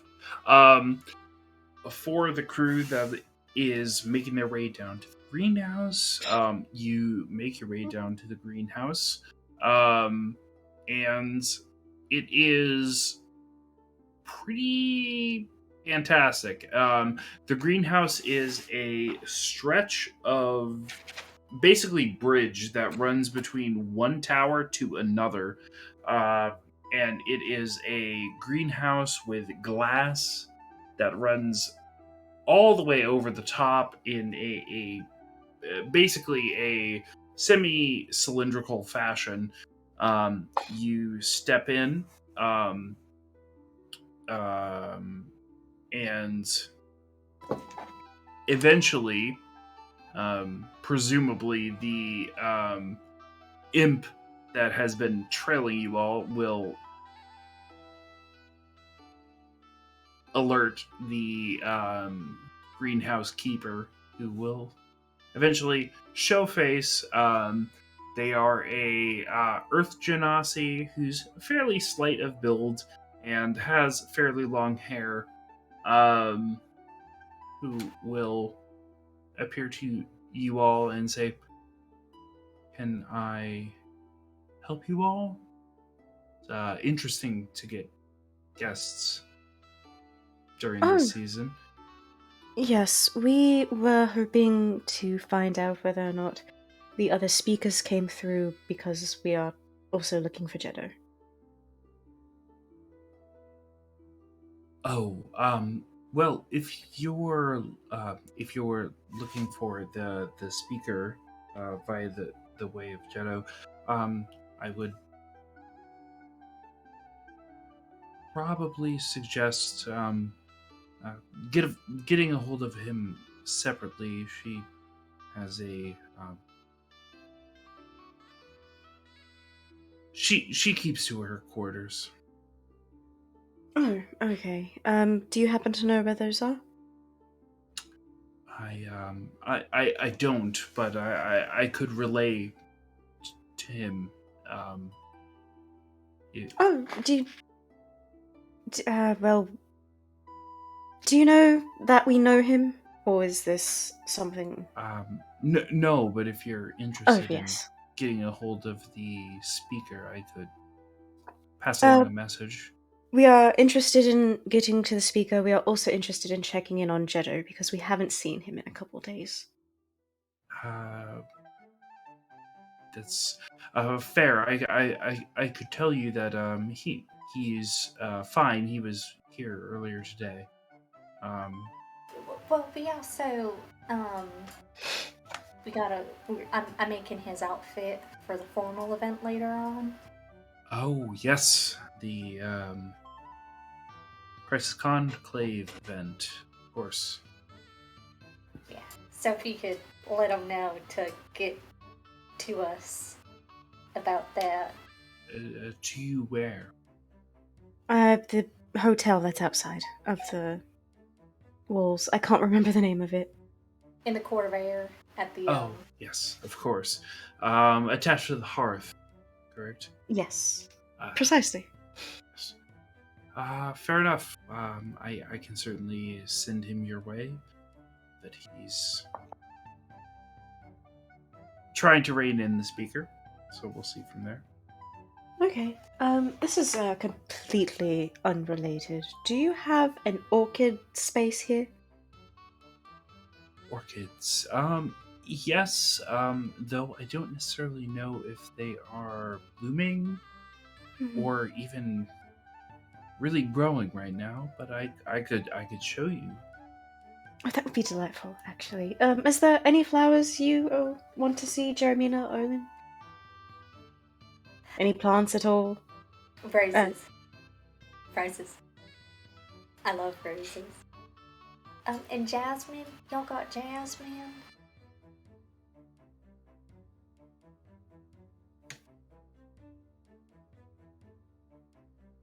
So I'll just find the roses. But they didn't even say anything.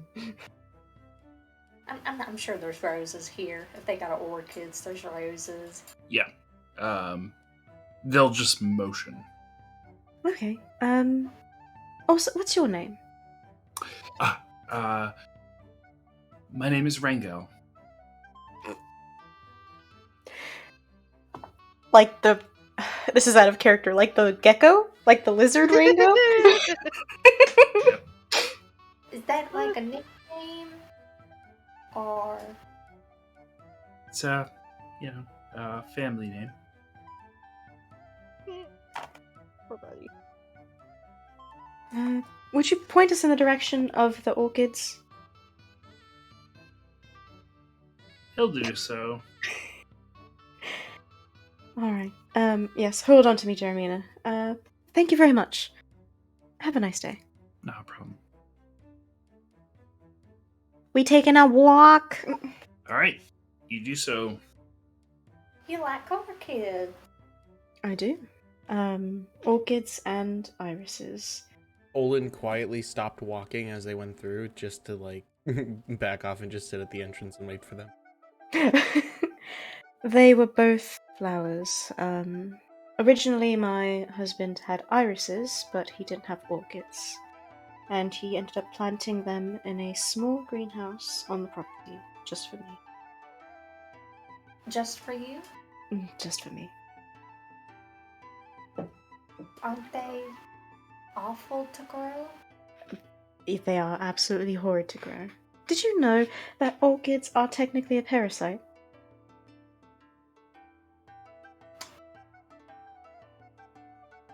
Yeah, I believe that.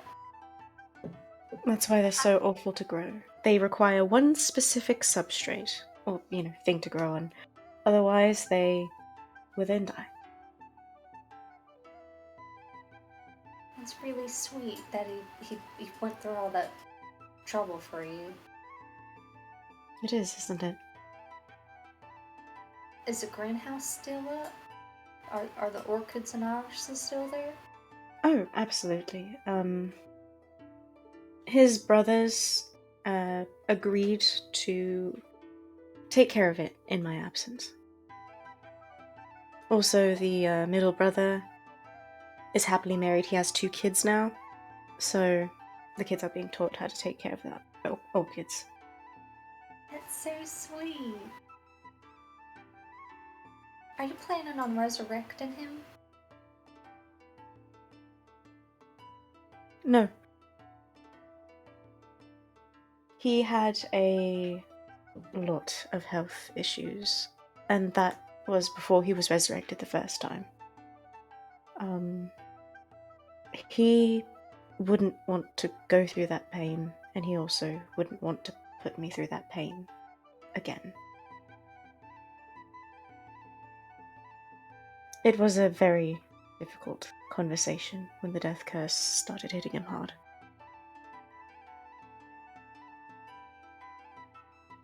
It's something that bothers me about Absalom too. He was born all kind of crooked. Back? Scoliosis? Yeah, he also didn't have kind of shaker head. It was bad. Mm-hmm. One of the things I didn't when I touched down in Baldur's Gate, I saw a aluminium pan on the floor. Someone had stepped on it, and it. Anyways, sometimes I wonder if it's better to leave him dead. But I'm also a selfish person. Mm-hmm. So, and I got money now too. You could get him steel arms if you wanted. Mm-hmm.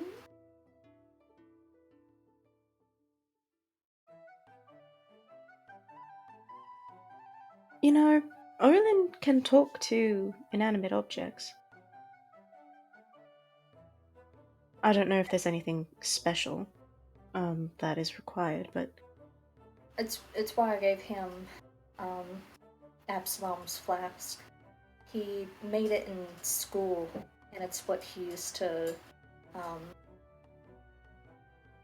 It was on his. He was holding it. mm-hmm.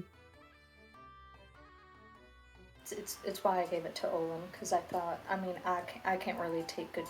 I mean, the way he treats his little charms. I'm not good at that. I'm not good at treating things gently. And were you also hoping that Olin might be able to talk to him? I think a small part of me was. Olin reminds me a lot of Absalom. They were both pretty quiet and contemplative. Absalom also used to wander off. He just kind of. He'd wait for. He didn't really wait for a conversation, and if he wanted to be done with it, he'd just walk. Not in a mean way. I mean, I don't think kids can be mean. He just, Well, it's wanted to done. be done with it. Yeah.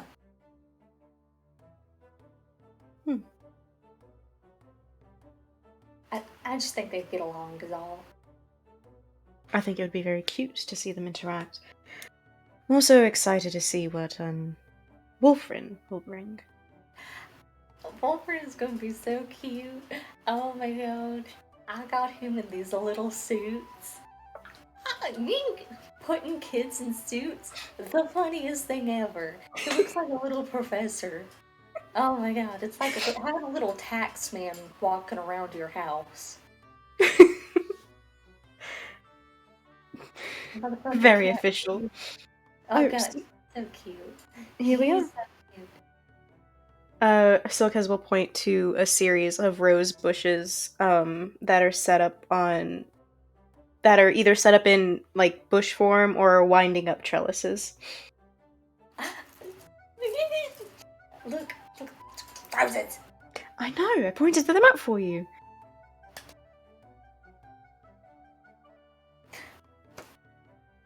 Those are pink. It seems like they've Those are red. pink, red, yellow, white, black. Oh. Those must be for Faye. Stop. Oh yeah. So, anyways, I'm pressing Jetto about why he's killing all those guys, and he stopped and he was like, "Well, do you have children?" And I'm like, "Yeah." And he was like, "Well, it's kind of like that." And so well, you know. And she's 13, he's middle-aged, nebulously. Yeah, so I mean, that's gotta be his kid, right? I mean, obviously, probably adopted. But yes, definitely a father-daughter relationship happening there. Yeah. I mean, plus it totally makes sense, right? Like if your dad's a cultist, you totally become the speaker of necromancy. Not necessarily. Well, actually, I was gonna say, my brother did end up becoming a doctor, so there's that. But I didn't. Your daddy? Oh, that's right. Daddy was a doctor, wasn't he? Mm-hmm. Yep. All right. They walk a little more, and he's gonna be like, "Oh yeah, doesn't seem the orchids have bloomed yet. They're starting to. They've got buds, but maybe in a couple months or weeks." We'll have to come back and see him. Do you think we'd be allowed after we leave, or do I mean, we just we'll have a to find pass? something new to bring, won't we? Yeah. I feel like that's the hardest part, though. I don't think so. I think we'll find something. Fair enough. Shall we? He holds out his arm dramatically as if she wasn't already holding it. We can. And they make their way back. All right. It is at that point that you are all expelled from Candlekeep. You are cornered by guards. For Marty, a set of guards will step into Explodibus's chamber and say, "It's time for her to leave." And you are all brought back across the threshold of the Emerald Door. I didn't realize there was visiting hours. But wait, hold on. Why are we being expelled out of Candlekeep? We were literally just told that we can wonder about. We went to the crisis council. I want to talk to Survivor. I want to talk to Man. I want my one phone call. And they'll all say, "That's fine, that's fine. We've just been told to bring you across the threshold of the Emerald Door. You are all more than welcome to enter post tomorrow, but the council, there's a lot of legalese that occurs. Well, they're discussing it. Essentially, we have visiting hours. It would seem. Visiting hours? The information he's brought to us is invaluable. Words. I'm going to have words with all of them. The council kicked us out. She's taking off her earrings. I hope your parents are proud of you.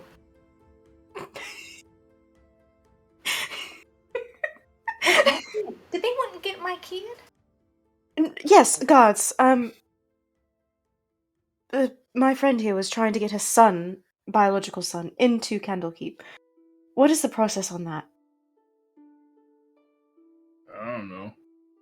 God, can you get a Silvira before you close these doors? I'll send a request. Please do. I will.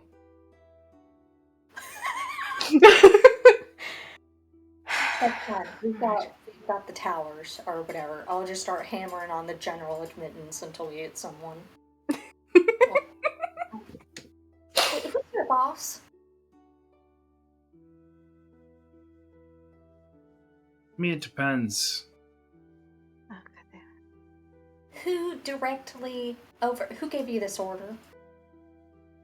Mm. Rafik. Writing that shit down. Good.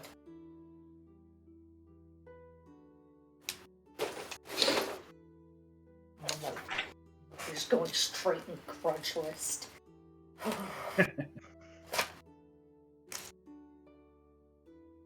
How was the greenhouse, guys? Oh, it was Greenhouse. beautiful. Oh yeah, beautiful. Roses, they have black roses, orchids, Ooh. irises. They had tropical plants that I don't think I've seen outside of shop before. Oh, that's not. Ooh, Uh, I then- still want to go. They had an Earth Ganassi caring for it. I believe. I'm sure that there's more druids in there, or more, greenhouse keepers in there. But they were taking very good care of everything. Oh, I would imagine. Oh, They walk the line God, you're- perfectly between, I guess, doctoring the plants and letting them grow freely, which is Mhm. generally what you want. that was. Or then you should have come with us. There were a couple plants that I think you would have liked. They had a poison herb section. The plants are not my thing. It's fine. You two seemed you wanted to talk anyway, so I would have been how do you say? Third wheel? Yes, the extra person. Also, if we have visiting hours tomorrow, Olin, we have to start on you. What did I do? Oh, have to- yes, for the Barovia thing. We have to find out if they have any solid information on Barovia. I thought we had meetings. We do have meetings, but afterwards we have a certain amount of visiting hours that we're allowed, and we want to help you figure out what's going on. That's Yes. why we came all the way here. I thought we came here for the meetings. Well, No, we came No. for you. Initially, we came here for you. The meetings ended up happening whether we liked them or not. Hmm. It's fine. I don't care. It's up to you. Okay, well, I care. Yeah, we care. Take care. Okay. Silkez says, I care, and you see him just like scrunch his nose directly after he says that. Oh, buddy. Kicking us out of Candlekeep. I'm up at 7 a.m. Right? So But angry. now you get time to make our outfits for the thing? Thank you, Marty. I love spending my time breaking my back, ruining my posture, getting lockjaw, working on outfits for everybody. I You love don't have to. You don't She have to loves make it. them. She No. does love it. I obviously am going to. Oh, okay. Well, it's not like I'm not gonna say that.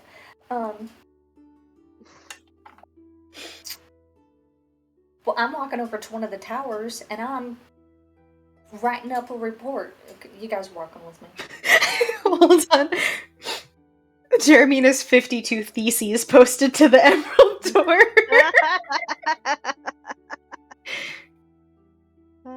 Well, we can go to the tavern, get something to eat, come back, look at some of the.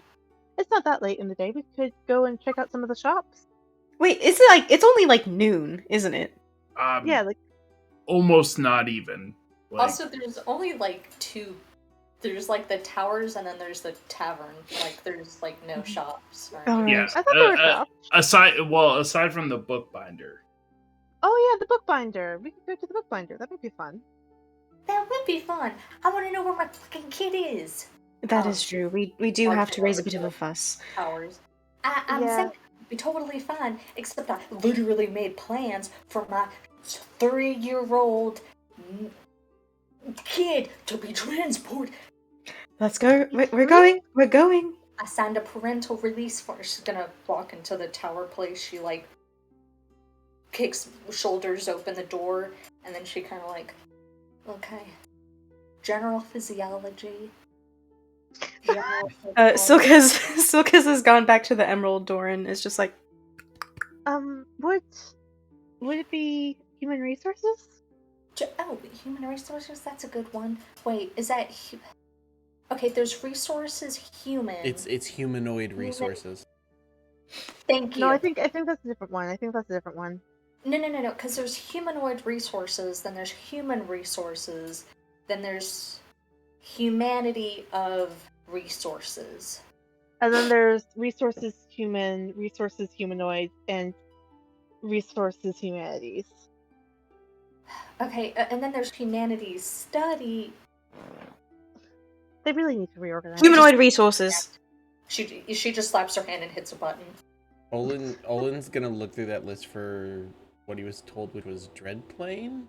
He's gonna look for something that says Dreadplane and just start looking like nonchalantly, so they don't think he's actually trying to find something. Fair enough. Make it so. Silkez is back by the emerald door and he's just knocked. Jeremina, you've hit a button. Yes. Hi. I talked to Explodiments and signed a parental release form, getting my son, my biological son, my child, sent to me. And I signed a parental release form, and then I got kicked out of Candlekeep. I'm sorry. It is not your fault. I am containing myself. Marty, I'm gonna start killing people. I just want to know. She wants to know what the ETA on that would be. Have you gone back to where you're staying? Oh my No, god. not yet. Is it that quick? Oh, they might have totally delivered him to the hotel. Oh my goodness. Because the parental release form asked for our... Where you were staying, yeah. Oh, the only one there is Rhea right now. We left Rhea in charge of a 3-year-old. Oh my god.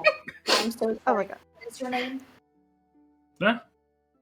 What is your name? What's your name? John. Thank you so much. Jacob You're Dingleheimer. great. I've gotta go. We're booking it. And she'll bolt out of the tower, pulls Wait up, I have little legs!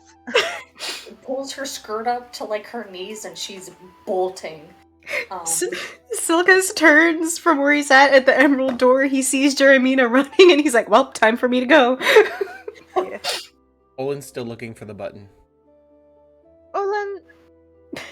You guys bolted. You didn't say shit. So Yes, we did! I'm saying right now, Olin! what? Go. We're going back to the hotel, come on! I don't know, kids. It's okay! Just He'll start walking because he knows there's no actual danger. So he'll start walking. I don't know kids. What the fuck is a kid? Yeah, why am I going after this? I don't know kids. Marty will catch up with the group. Like, take EV3 and catch up with the group. Get onto its back like a spider monkey. Basically. Like, oh, this is so much more uncomfortable when you only have one arm. Jeremy will like kind of... Oh my god. I never want to run. Why is it so big? Why is the court of air so big? What she said. I don't know. Her heels. Silkez pushes open the door for her. We take the elevator up. Did Olin see this button before he left? Which button? Dreadplane button. Anything that said Dreadplane. No. Okay. He'll go back later. So, they wouldn't have sent a 3-year-old by himself. It's likely that they might have gone for the closest guardian, if, they don't feel as if it would be ethical to send a 3-year-old. Who's the closest guardian? Is your husband still there? I don't know. I don't know. I mean, he might, like, he was returning home, but I don't know. Like, I don't know, because he's not listed on Wolfrin's birth certificate, but he is the next legal custodian, and, well, I mean, I know my husband's got family, but he hasn't seen them in a month of Sundays, so I really, I don't In a know. month of Sundays, that's really good. The music's nice. The music's great. Do, do, do, do, do. That's all we can sing before we start paying copyright. All right, I we don't make even know it to what the you were floor. humming. Was there a copyright chance in there? Girl from Ipanema. That's what the every single elevator music meme is. All right.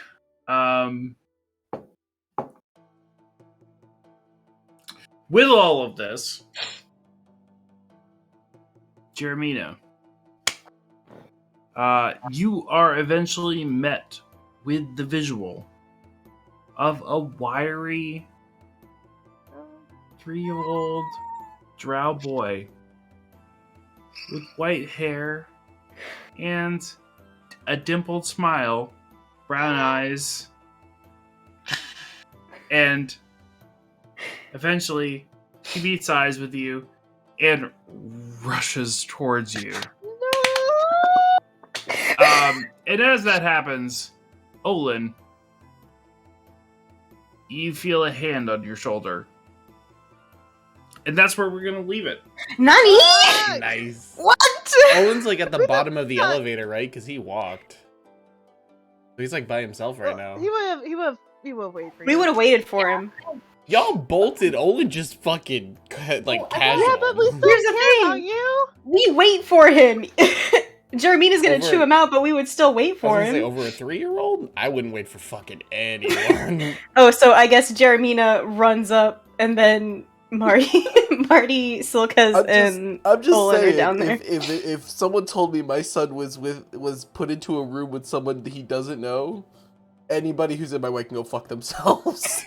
Fair enough. I'm not waiting for your stupid ass. Alright. Sweet. Yeah. Alright, well, thank you all for stopping by. Seems like our adventures are about to get a little bit stickier. Have a good night. Bye, guys. Good night, everybody. Mwah. Mwah.